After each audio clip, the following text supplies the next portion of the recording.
Henry George Greatrake Fink was city founder George Merrick's maternal grandfather and one of the most influential figures in his life. In fact, he is credited with coming up with the idea that inspired George Merrick to create Coral Gables. Today, a portrait of this tall, imposing gentleman hangs over the fireplace of the Coral Gables Merrick house. A powerful orator with a commanding presence in his long red Prince Albert coat, Fink is one of the most colorful characters in George Merrick's family history. A Methodist circuit-riding preacher in Ohio and Pennsylvania, he eventually settled in Springdale, Pennsylvania. It was at Fink's Springdale home that George Merrick, who was said to share many of his grandfather's traits, was born in 1886.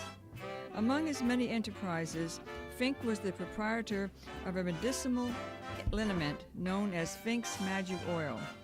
Though the magic oil was made mostly of herbs, spices, and probably alcohol, it was believed to cure everything from aches and pains to internal complaints.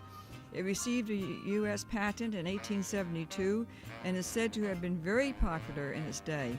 Numerous empty bottles of the substance have recently been found, confirming what was until now an old family tale. Around 1901, Fink visited his daughter and her family in their new Florida homestead and immediately saw the tremendous potential of their purchase. Legend has it that when he returned home to Springdale, he wrote a book entitled How to Make $1 Million in 10 Years. In it, he outlined how a person could begin by growing fruit trees on 10 acres of land. Until the trees bore fruit, vegetables could be planted in between the rows of trees to produce revenue. After 3 years, the trees could be harvested and more land could be acquired with the profits. Within 7 years, the assembled land could be parceled and sold off for $1 million. The concept developed in Fink's book is very similar to what George Merrick later dreamed and developed for Coral Gables.